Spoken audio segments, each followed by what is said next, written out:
Hello दोस्तों, मैं रीना गिरी आज आपके सामने पहली बार हिंदी की क्लास लेके आई हूँ और आशा करती हूँ कि आपको ये क्लास जो है वो मेरी अच्छी लगेगी। मैं आज आपको संज्ञा से लेके सर्वनाम, क्रिया आदि के बारे में बताऊंगी। जैसा कि आप सभी जानते हैं कि अपकमिंग एग्जाम्स में हिंदी एक महत्वपूर्ण रोल प्ले करेगी, तो टाइम वेस्ट ना करते हुए हम आज की अपनी क्लास शुरू करते हैं। तो देखते हैं दोस्तों, सबसे पहले संज्ञा। संज्ञा क्या है? जैसा हमने बचपन में पढ़ा है कि संज्ञा किसी व्यक्ति, स्थान, वस्तु आदि के नाम को संज्ञा कहते हैं। ये आदि क्या है? आदि का मतलब हर वो वस्तु जिसका कोई नाम है वो संज्ञा है। चाहे फिर वो कोई ये पेन हो, ये पैनल हो, कोई भी कुर्सी हो, स्टूल हो आदि, जिन्हें भी हम जानते हैं नाम से, वो सारी चीजें जो हैं वो संज्ञा है। हालांकि संज्ञा के बारे में कहा जाता है कि संज्ञा 5 प्रकार की होती है और होती भी है, लेकिन मैं इसे थोड़ा अपने तरीके से भी पढ़ाना चाहती हूँ। जैसा कि आप सभी जानते हैं कि संज्ञा 5 प्रकार की होती है, लेकिन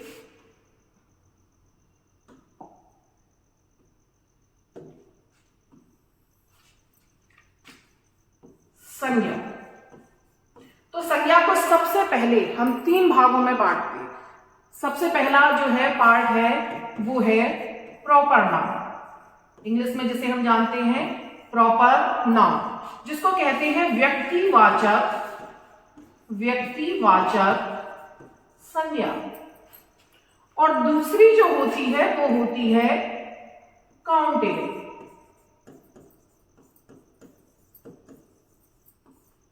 जिसे हम गिन सकते हैं। काउंटेबल संज्ञा क्या होती है? जिसे गिना जा सके, और इसमें आता है आपका कॉमन नाउन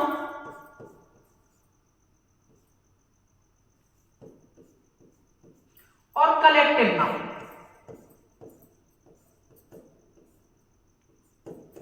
कॉमन और कलेक्टिव नाउन इसमें आ जाता है, कॉमन नाउन और कलेक्टिव। और तीसरी जो है वो है अनकाउंटेबल,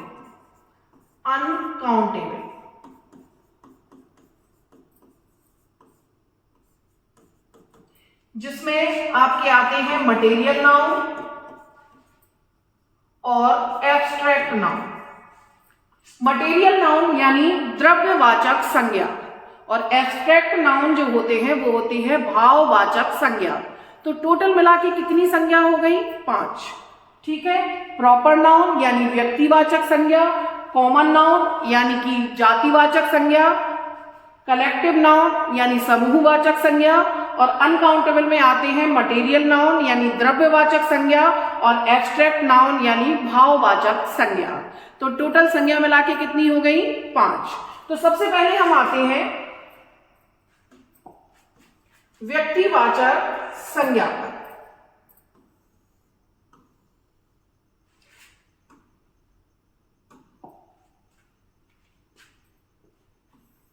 व्यक्तिवाचक संज्ञा जब किसी शब्द से किसी एक व्यक्ति, स्थान अथवा किसी एक वस्तु के बारे में पता चले तो उसे हम व्यक्तिवाचक संज्ञा कहते हैं। ठीक है ना? जैसे कि अजय, सचिन, गंगा, हिमालय आदि।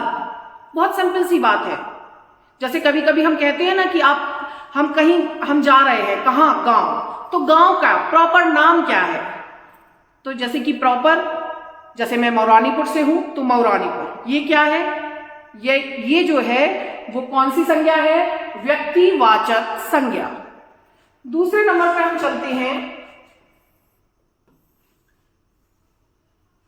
दूसरी है जातिवाचक संज्ञा।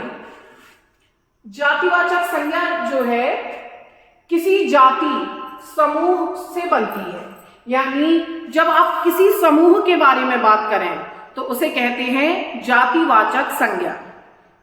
जैसे कि कोई लड़का, नदी, वाहन, गांव। और अगर गांव में भी कोई अगर नाम है तो वो होगी आपकी व्यक्तिवाचक संज्ञा। गांव जो है वो क्या है? जातिवाचक। और गांव का यदि नाम है, प्रॉपर नाम है, तो वो क्या कहलाएगी आपकी व्यक्तिवाचक संज्ञा। जैसे लड़का है तो वो क्या है जातिवाचक संज्ञा, और लड़के का यदि कोई नाम है तो वो कहलाएगी आपकी व्यक्तिवाचक संज्ञा। जैसे सचिन, समझ रहे हैं ना आप। चलिए आगे बढ़ते हैं। तीसरी जो है वो है समूहवाचक संज्ञा। समूहवाचक संज्ञा देखें, जो संज्ञा किसी एक व्यक्ति के बारे में ना बताकर पूरे समूह के बारे में बताए, जैसा कि नाम है, ये इंग्लिश में कलेक्टिव नाउन कहलाती है, और कलेक्टिव शब्द जो है वो कलेक्शन से बना हुआ है। तो समूहवाचक संज्ञा किसी एक व्यक्ति के बारे में ना होकर पूरे समूह के बारे में बताती है तो उसे समूहवाचक संज्ञा कहती है। जैसे कि पुलिस, सेना, कक्षा, टुकड़ी आदि, क्योंकि कक्षा में सभी स्टूडेंट आ जाएंगे और स्टूडेंट जो है, स्टूडेंट्स का समूह जो है वो कक्षा कहलाएगा। ठीक है, जैसे आगे बढ़ते हैं।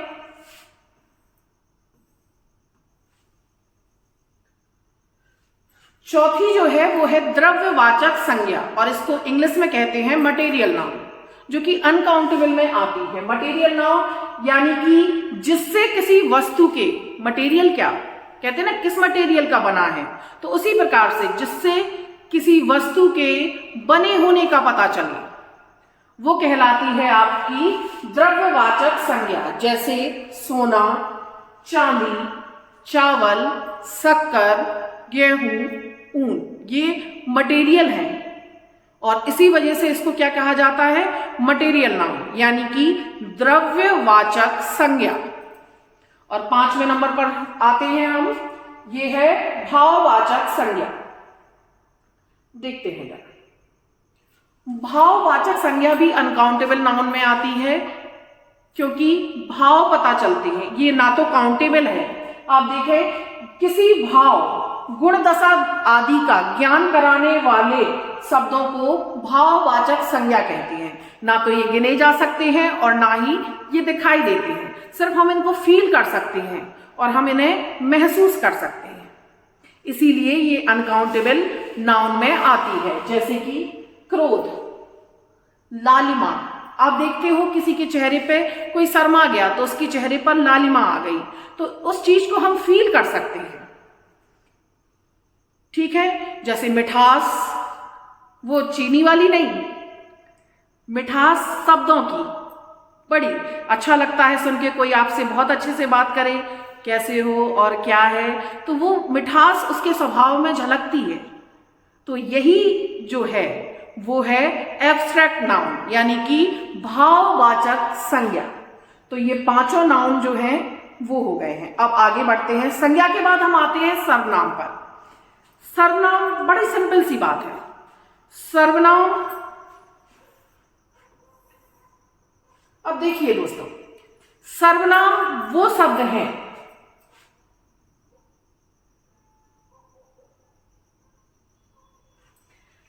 सर्वनाम वो शब्द हैं जो संज्ञा के स्थान पर प्रयोग किए जाते हैं। जब संज्ञा ना हो तो संज्ञा के स्थान पर प्रयोग होने वाले शब्द जो हैं वो सर्वनाम कहलाते हैं। जैसे देखते हैं आप, मैं, तुम, वह, वे आदि। आगे बढ़ते हैं। सर्वनाम जो है वो 6 प्रकार के होते हैं। कितने प्रकार के होते हैं? 6 प्रकार के। सर्वनाम संज्ञा 5 प्रकार की होती है और सर्वनाम 6 प्रकार के होते हैं। बड़ी सिंपल सी बात है, आपको याद भी रहेगा, एक ज्यादा है ना। तो सबसे पहला जो सर्वनाम है वो कहलाता है पुरुषवाचक सर्वनाम। पुरुष प्रधान दुनिया है तो सबसे पहले उसी को आना चाहिए, ठीक है, ये सिर्फ मजाक था। तो पुरुषवाचक सर्वनाम क्या होते हैं? वक्ता यानी जो बोले, श्रोता जो सुने, तथा अन्य का बोध कराने वाले शब्दों को, वक्ता यानी जो बोले, श्रोता यानी जो सुने, तथा अन्य का बोध कराने वाले शब्दों को पुरुषवाचक सर्वनाम कहते हैं। पुरुषवाचक सर्वनाम भी हैं, वो 3 प्रकार के होते हैं। इंग्लिश में भी इंग्लिश में भी होते हैं ये फर्स्ट पर्सन, सेकंड पर्सन और थर्ड पर्सन, और हिंदी में भी कितने प्रकार के? 3 प्रकार के। तो सबसे पहले जो होगा वो होगा उत्तम पुरुष या प्रथम पुरुष। इसका नाम उत्तम पुरुष या प्रथम पुरुष क्यों है, जरा समझते हैं। क्योंकि कोई भी इंसान अपने आप को सबसे पहले रखता है। कोई भी इंसान अपने आप को कैसे रखता है? सबसे पहले। जैसे अगर कहीं कोई भी बात होगी तो हम चाहेंगे कि सबसे ज्यादा जो भाव मिले वो हमें मिले, तो स्वयं को सबसे पहले रखा जाता है। और स्वयं को कैसे बताते हैं? मैं या हम करके। स्वयं को कैसे बताते हैं? मैं या हम। और मैं जिससे बात करूंगा, यानी कि किससे बात करूंगा या करूंगी, तो किससे? तुमसे। तो तुम जो हो गया वो हो गया मध्यम पुरुष। और जिसके बारे में बात की जाए, जैसे वो ऐसा है, वो ऐसी है, उसने ऐसा कर दिया, ये कहलाएगा अन्य पुरुष। तो प्रथम पुरुष या उत्तम पुरुष में कौन आता है? मैं और हम। द्वितीय पुरुष में यानी मध्यम पुरुष में कौन आता है? तुम। मैं जिससे भी बात करूंगा तो मैं किससे बात करूंगा? तुमसे। या मैं किससे बात करूंगी? तुमसे। तो ये आएगा मध्यम पुरुष में। और थर्ड नंबर पर जो आएगा वो अन्य पुरुष। अन्य पुरुष क्या? वो ऐसा है, वह ऐसी है, जिसके बारे में हम बात करेंगे वो कहलाएगा अन्य पुरुष। ठीक है। तो इंग्लिश में भी ऐसा ही होता है कि ना, ठीक है, 3 पर्सन होते हैं, फर्स्ट पर्सन, सेकंड पर्सन और थर्ड पर्सन। सेम है। चलिए अब सबसे पहले दूसरे सर्वनाम पर आते हैं, निजवाचक सर्वनाम। कौन सा सर्वनाम है? निजवाचक सर्वनाम। यह अपने आप के लिए या स्वयं के लिए प्रयुक्त सर्वनाम होता है। किसके लिए? जैसा नाम है निज, निज मीन्स मेरा स्वयं का। तो निजवाचक सर्वनाम यानी ये अपने आप के लिए या स्वयं के लिए प्रयुक्त सर्वनाम है। जैसे मैं अपना कार्य कल करूंगा। तो यहां आप देखिएगा,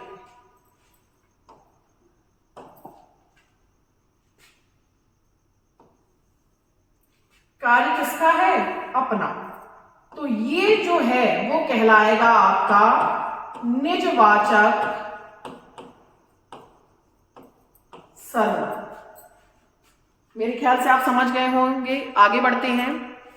तीसरा जो है वो है निश्चयवाचक सर्वनाम।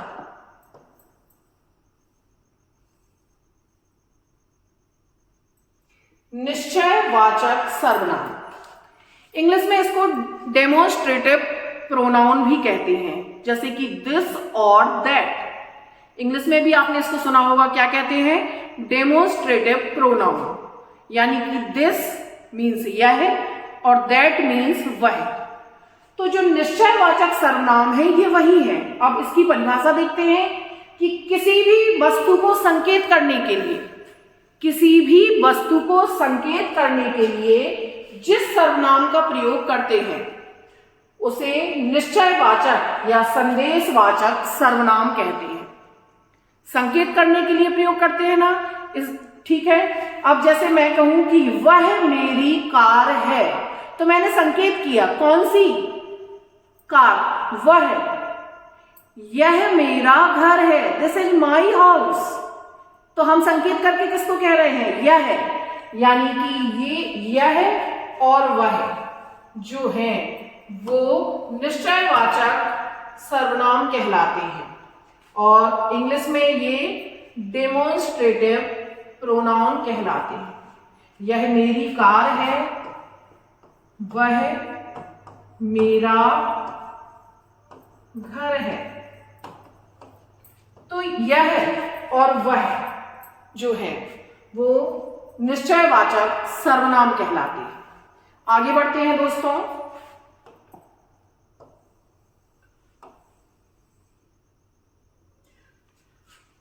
चौथा है अनिश्चयवाचक सर्वनाम। जिन शब्दों के द्वारा किसी निश्चित वस्तु का पता ना चले, जिन शब्दों के द्वारा किसी निश्चित वस्तु का पता ना चले। यानी कि इसको हम आप सीधे शब्दों में कहेंगे कि प्रश्न के जवाब में प्रश्न ही मिले, यानी हम जवाब भी दें तो प्रश्न से दें। जैसे किसी बात का कोई जवाब होता है, मैं अगर आपसे पूछूंगी कि कौन आया, तो आप कहेंगे कि हाँ मेरा दोस्त आया, तो ये तो आपका जवाब हुआ। लेकिन जवाब भी हम कैसे दें? सीधा सीधा जवाब ना देके, जैसे हम अनिश्चितता में ही रहें, जैसे कि कोई आ गया। ये कोई जो है वो अनिश्चयवाचक सर्वनाम है, क्योंकि हमें पता नहीं चला कि आया तो है लेकिन कौन। तो इसी तरह से देखें, जैसी परिभाषा है कि जिन शब्दों के द्वारा किसी निश्चय वस्तु का पता ना चले उसे अनिश्चयवाचक सर्वनाम कहते हैं। जैसे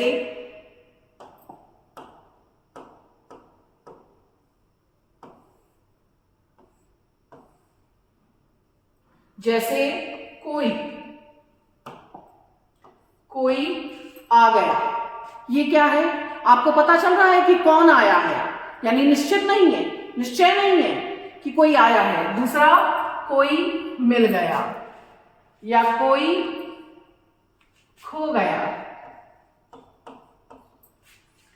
ठीक है, तो जिन शब्दों से किसी निश्चय वस्तु का पता ना चले वो कहलाते हैं अनिश्चयवाचक सर्वनाम। आगे बढ़ते हैं।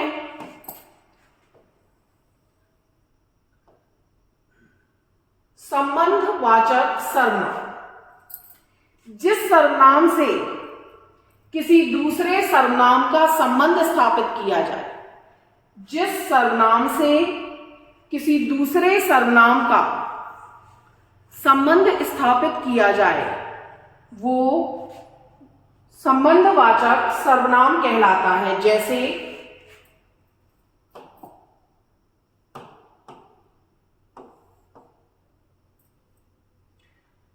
जो कहा गया है वही करो। अब इसमें देखिए, जो कहा गया है वही करो, ये वही जो है, आप देखिए इसका संबंध यही तो जोड़ रहा है, यानी जो कहा गया है वही करो।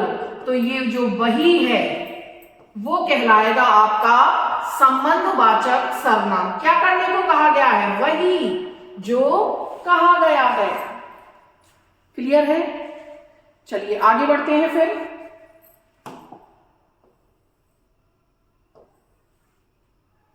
और अगला है प्रश्नवाचक सर्वनाम। जैसा कि नाम है, बहुत सिंपल, सबसे सिंपल तो यही है, प्रश्नवाचक सर्वनाम। जैसा नाम है कि जो सर्वनाम प्रश्न पूछने के लिए प्रयुक्त किया जाए वो प्रश्नवाचक सर्वनाम कहलाता है।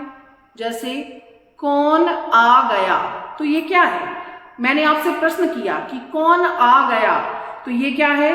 प्रश्नवाचक सर्वनाम। तुम कहाँ रहते हो, ये क्या है? प्रश्नवाचक सर्वनाम। क्यों? क्योंकि ये सर्वनाम प्रश्न पूछने के लिए प्रयुक्त किया जाता है। चलिए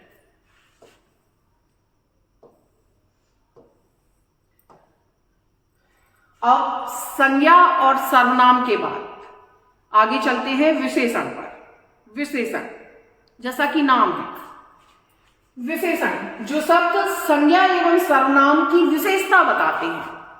कोई भी व्यक्ति कैसा है, यानी कि इंग्लिश में कहेंगे कि जैसे आप पूछते हो ना हाउ, इसका जवाब कि कैसा है, कैसा है का जो जवाब होगा वो विशेषण कहलाएगा। जैसे कि देखें जरा, आगे बढ़ते हैं। जो शब्द संज्ञा एवं सर्वनाम की विशेषता बताते हैं, अथवा आप कह सकते हो कि जो शब्द विशेषता बताएगा वो विशेषण कहलाएगा। यानी विशेषता बताने वाले शब्दों को हम क्या कहते हैं? विशेषण। जैसे वह व्यक्ति ईमानदार है, वह व्यक्ति कैसा है? ईमानदार। अब देखिए, व्यक्ति की जो विशेषता है, व्यक्ति की जो विशेषता है यानी व्यक्ति कैसा है, तो व्यक्ति ईमानदार है। व्यक्ति कैसा है?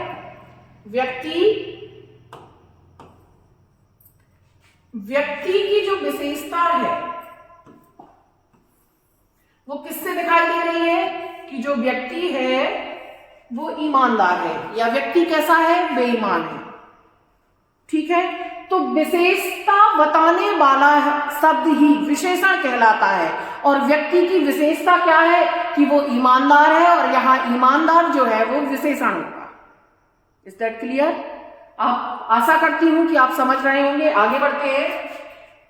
जैसे आपने पढ़े संज्ञा की, संज्ञा जो है वो 5 प्रकार की होती है, सर्वनाम 6 प्रकार के होते हैं। उसी प्रकार से विशेषण जो है वो 4 प्रकार के होते हैं। विशेषण कितने प्रकार के होते हैं? 4, 5, 6।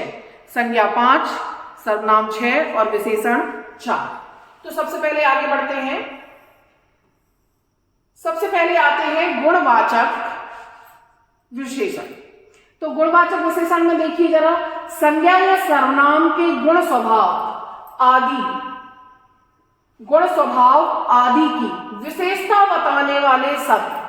किसकी? संज्ञा या सर्वनाम के गुण स्वभाव आदि की विशेषता बताने वाले शब्द जो है वो गुणवाचक विशेषण कहलाते हैं। जैसे यह मूर्ति प्राचीन है। अब देखिए कि जो मूर्ति है, मूर्ति की विशेषता क्या है? मूर्ति की विशेषता क्या है? ये मूर्ति क्या है? संज्ञा। क्योंकि noun is a naming word, हर वो वस्तु जिसका नाम है वो संज्ञा है। तो मूर्ति क्या है? संज्ञा।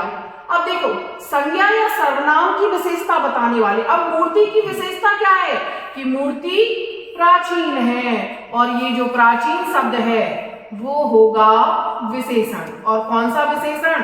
ये मूर्ति का गुण है, स्वभाव है कि वो प्राचीन है। मूर्ति का गुण क्या है कि मूर्ति प्राचीन है, और इसी वजह से जो प्राचीन शब्द है वो हो जाएगा आपका गुणवाचक विशेषण। आगे बढ़ते हैं। वह व्यक्ति मोटा है। अब व्यक्ति क्या है? संज्ञा। व्यक्ति क्या है? संज्ञा। और व्यक्ति की विशेषता क्या है कि व्यक्ति कैसा है? मोटा है।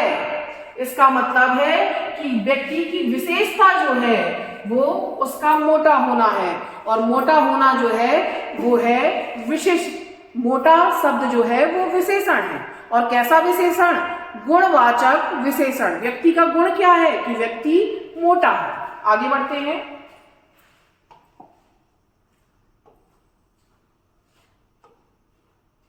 दूसरा आते हैं हम संख्यावाचक विशेषण।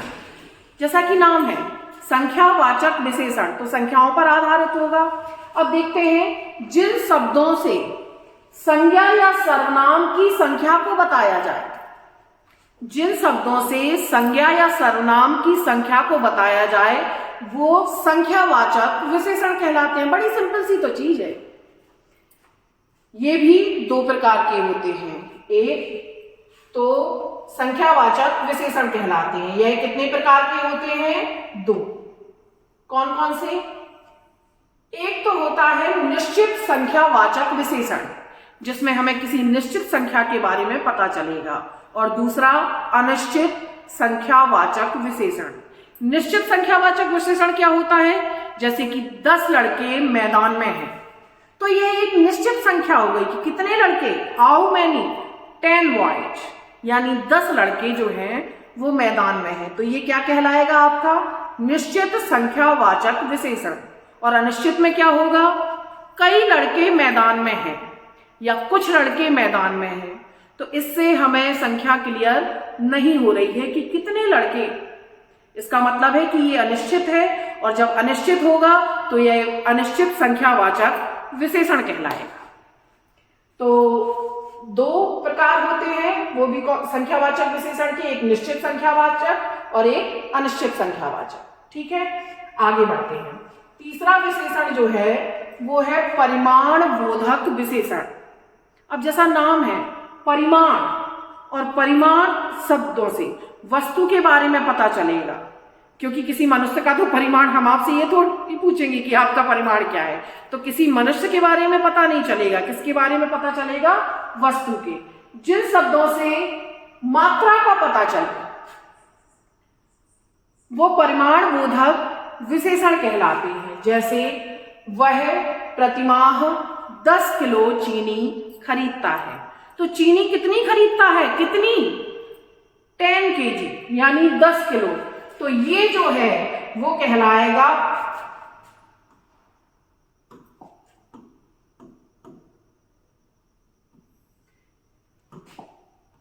10 किलोग्राम। ये कहलाएगा परिमाण बोधक विशेषण। जैसे इसमें भी कह सकते हैं कि वह बहुत घी खाता है। कितना घी, बहुत। तो ये कहलाएगा परिमाण बोधक विशेषण। ठीक है, आगे चलते हैं।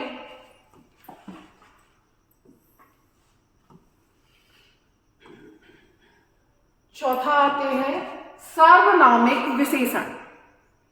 सार्वनामिक विशेषण देखते हैं जरा। विशेषण के रूप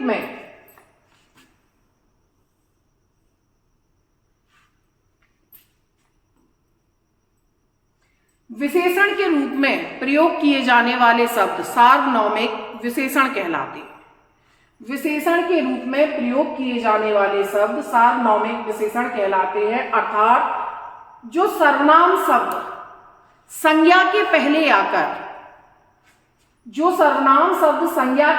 आकर विशेषण का कार्य करते हैं वो सार्वनामिक विशेषण कहलाते हैं। किसके पहले आके, संज्ञा के पहले आके। ठीक है, तो जैसे देखते हैं, जैसे यह मेरा घर है।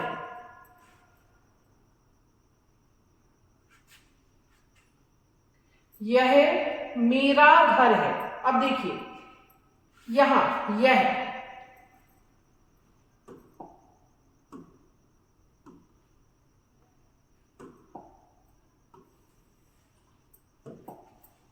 अब इसमें देखते हैं ये क्या है, यह दिस और दैट डोमेस्ट्रेटिव प्रोनाउन। घर, इसमें संज्ञा क्या है, संज्ञा क्या है, घर।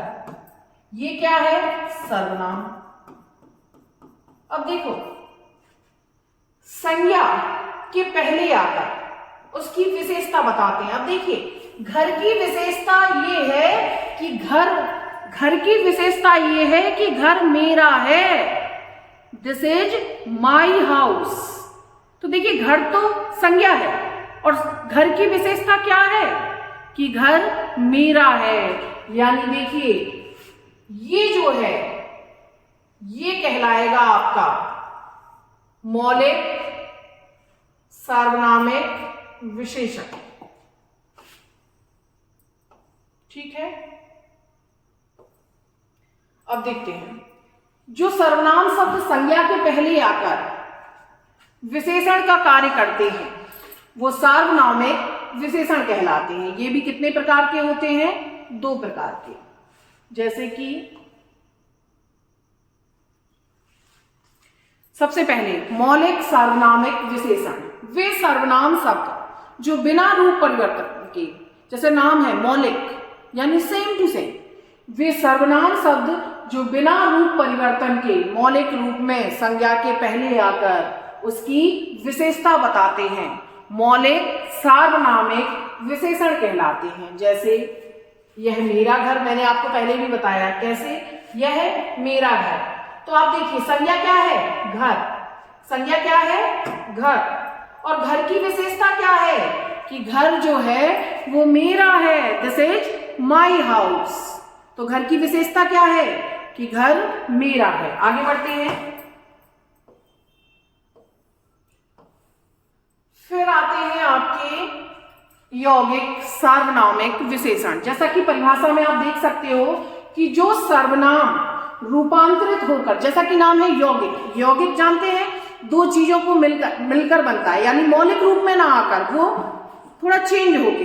तो देखें जो सर्वनाम रूपांतरित होकर किसी संज्ञा के पहले आकर उसकी विशेषता बताते हैं वो यौगिक सार्वनामिक विशेषण कहलाते हैं। जैसे कैसा घर चाहिए। अब सिंपल सी बात है, ज्यादा सोचना ही नहीं है।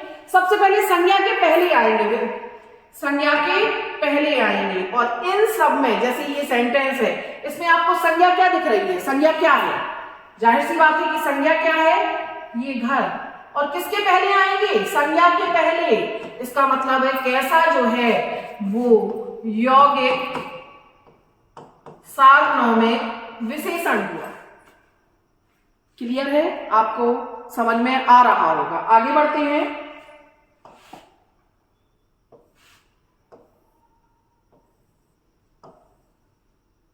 फिर आते हैं आपके प्राविशेषण पर। प्राविशेषण, अब देखिए जरा प्राविशेषण क्या होता है। जो विशेषणों की भी विशेषता बताएं। क्या प्राविशेषण क्या है, जो विशेषणों की भी विशेषता बताएं, वो कहलाता है आपका प्राविशेषण। जैसे देखिए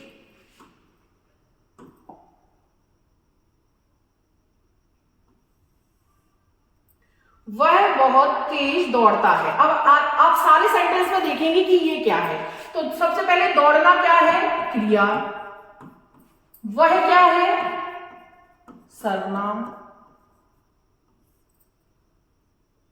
कैसे दौड़ता है, तेज। और तेज क्या है, विशेषण।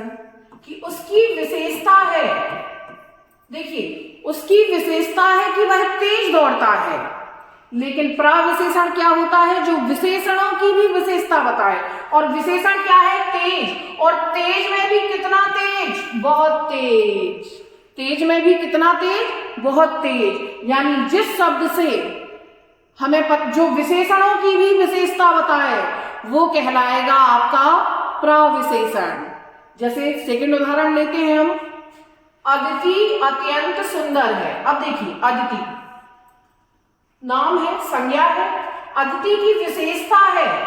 अदिति की विशेषता है कि वो कैसी है, सुंदर। और सुंदर क्या है, विशेषण। अब देखिए जो विशेषण की भी विशेषता बताई, यानी सुंदर, वो भी कितनी सुंदर, अत्यंत, यानी बहुत ज्यादा। सुंदर भी, सुंदर क्या है, विशेषण है। और जो विशेषण की भी विशेषता बताए यानी अत्यंत, यानी अदिति सुंदर है, पर सुंदर कैसी सुंदर, अत्यंत। यानी कि जो विशेषण की भी विशेषता बताए वो कहलाएगा आपका प्राविशेषण।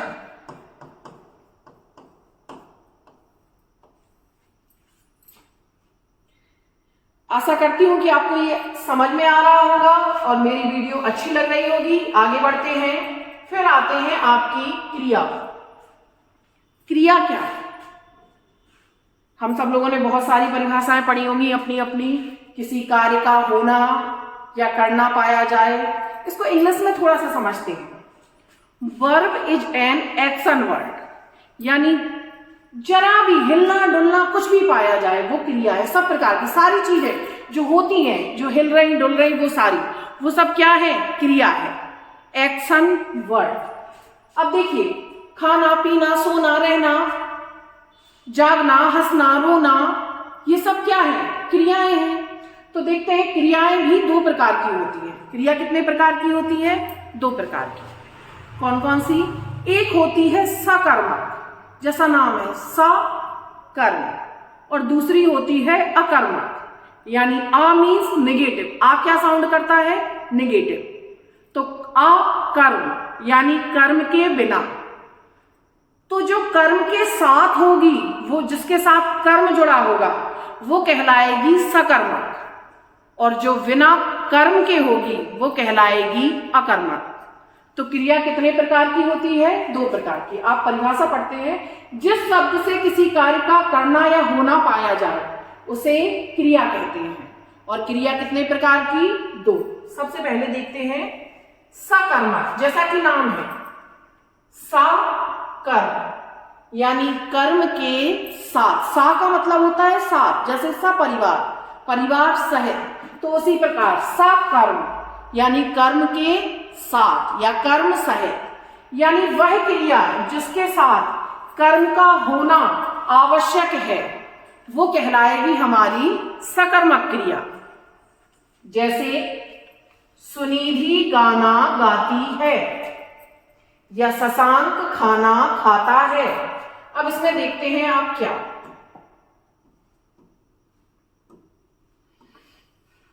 जैसे सुनिधि संज्ञा है और कर्ता है, ठीक है। गाती यानी ये क्या है, क्रिया है, और गाना जो है क्या गाती है, यानी गाना गाती है, तो गाना जो है वो कर्म है, गाती क्रिया है और ये गाना कर्म है। यानी ये जो पूरा सेंटेंस है वो किसके साथ, इस सेंटेंस में प्रयुक्त होने वाली क्रिया किसके साथ है, कर्म के साथ। सुनिधि गाना गाती है, गाती है तो क्या, गाना। दूसरा है शशांक खाना खाता है, तो शशांक करता है और ये क्रिया है, और क्रिया के साथ जो है वो ये कर्म जो है वो जुड़ा हुआ है। तो देखते हैं, शशांक कर्ता, खाता ये होगी आपकी क्रिया, और क्रिया खाता है, क्या खाता है, खाना, ये कहलाएगा आपका कर्म। यानी जो क्रिया कर्म के साथ होगी वो कहलाएगी सकर्मक, कर्म के साथ, ठीक है। आगे बढ़ते हैं।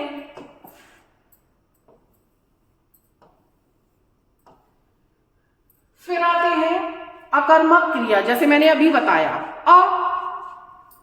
अकर्मक। आ का मतलब हमेशा ज्यादातर निगेटिव होता है, निगेटिव साउंड करता है, यानी कर्म के बिना, यानी वह क्रिया जिसके साथ कर्म नहीं होता है, वह क्रिया जिसके साथ कर्म नहीं होता है वो कहलाती है आपकी अकर्मक क्रिया, और क्रिया का प्रभाव कर्ता पर पड़ता है, ठीक है। जैसे अजय खेलता है,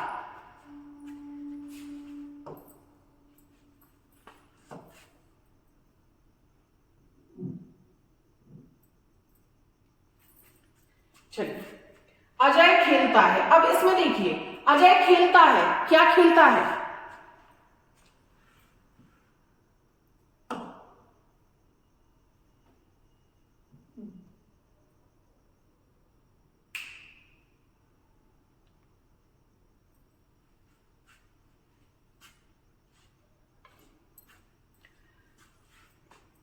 माफी चाहूंगी थोड़ी देर के लिए।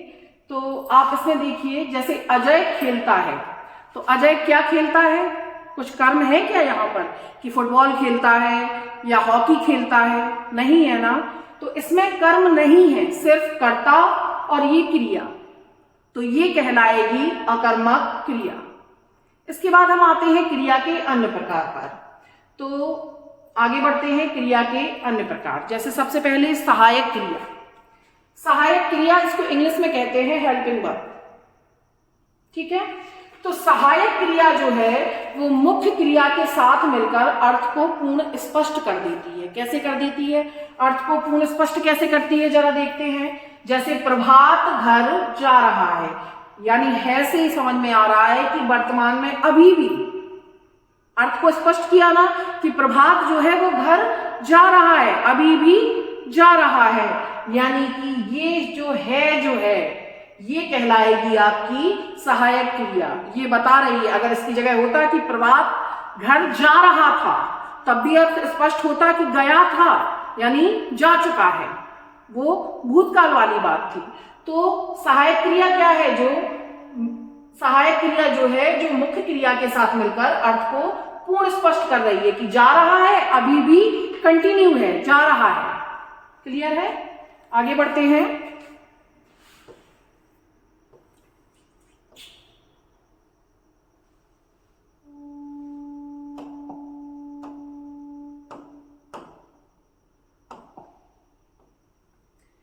फिर दूसरी जो है वो है पूर्वकालिक क्रिया।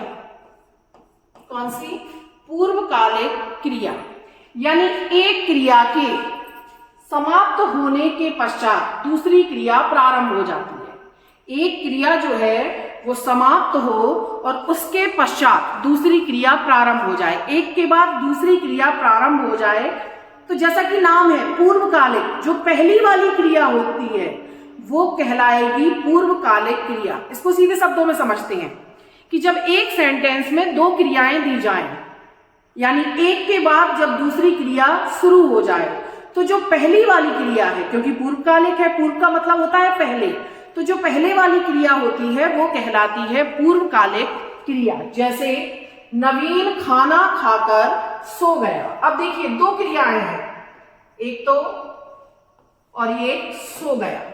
अब देखिए ये तो कर्म है, ठीक है। अब इसमें ये कर्ता है, ये कर्ता, ये कर्म, ये क्रिया और ये भी क्रिया। अब एक सेंटेंस में कितनी क्रियाएं दी हुई हैं? दो क्रियाएं दी हुई हैं कि नहीं?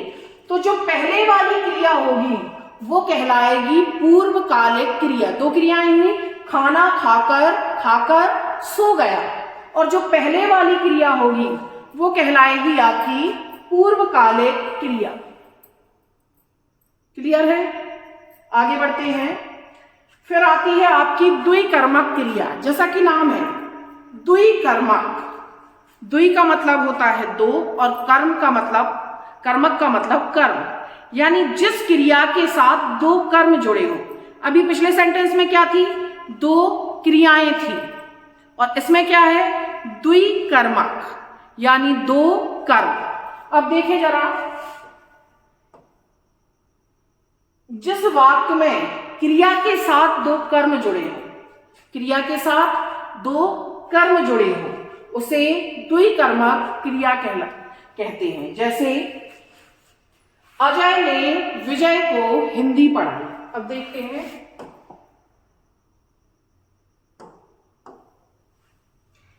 ये देखिए, ये है कर्ता, पढ़ाना या पढ़ाई, पढ़ाना, ये हो गई आपकी क्रिया, और ये दो कर्म है। क्या पढ़ाई? हिंदी, तो ये कर्म और किसको? विजय को। अब देखें, एक ही सेंटेंस में दो कर्म जुड़े हुए हैं। देखिए, विजय को हिंदी पढ़ाई, अजय क्या है? कर्ता है, पढ़ाना क्या है? क्रिया है, और विजय और हिंदी दो कर्म है। अब जिस सेंटेंस में दो कर्म जुड़े होंगे वो कहलाएगी आपकी द्विकर्मक क्रिया। आगे बढ़ते हैं।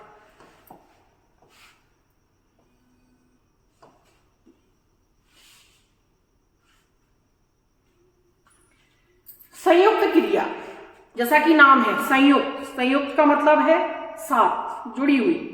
तो जब कोई क्रिया दो क्रियाओं से मिलकर बनती है, जब कोई क्रिया दो क्रियाओं से मिलकर बनती है वो संयुक्त क्रिया कहलाती है। जैसे वह खाने लगा। अब देखिए इसमें,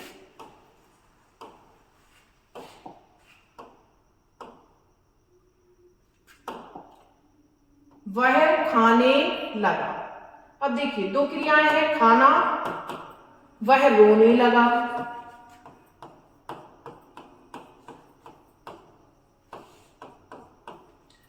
तो जो क्रिया दो क्रियाओं से मिलकर बनती है वो कहलाती है संयुक्त क्रिया।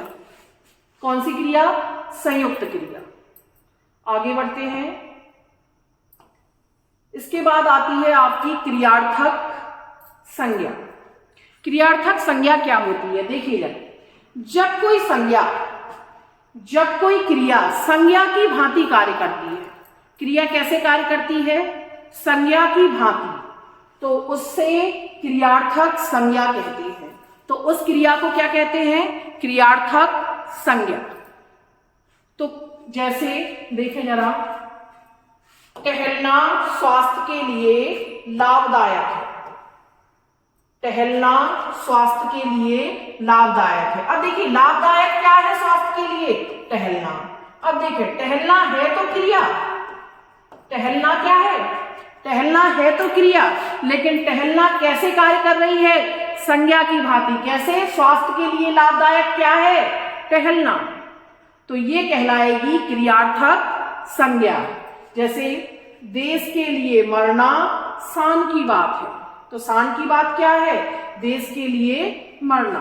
और ये क्रिया जो है वो संज्ञा की भांति कार्य कर रही है कि शान की भांति क्या, शान की बात क्या है?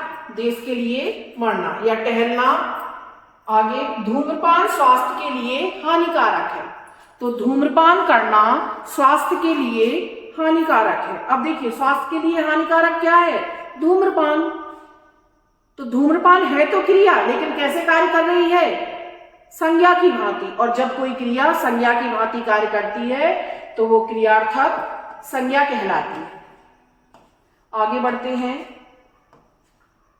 नामबोधक क्रिया। आगे देखते हैं। जो क्रियाएं संज्ञा एवं विशेषण के मिलने से बनती हैं, संज्ञा एवं विशेषण के मेल से बनती हैं, वो कहलाती हैं नामबोधक क्रियाएं। जैसे मेरी बातें सुनकर उसका चेहरा पीला पड़ गया। अब ये पीला क्या है? पीला जो है पीला पढ़ना, ये क्या है? विशेषण। कैसा? लाल, हरा, पीला, ये विशेषता ही तो बता रहा है। तो पीला पढ़ना क्या है? विशेषण। और जब कोई क्रिया संज्ञा एवं विशेषण के मिलने से बनती है, संज्ञा एवं विशेषण के मिलने से बनती है, तो वो कहलाती है नामबोधक क्रिया। जैसे उसने अपने भाई की जमीन हथिया ली। हथिया ली यानी हथिया ली का मतलब है हाथ में ले लेना। हथियाना का मतलब क्या? हाथ में ले लेना। तो ठीक है दोस्तों, आशा करते हैं कि आपको ये वीडियो पसंद आई होगी। अगर ये वीडियो पसंद आए तो प्लीज लाइक करें, सब्सक्राइब करें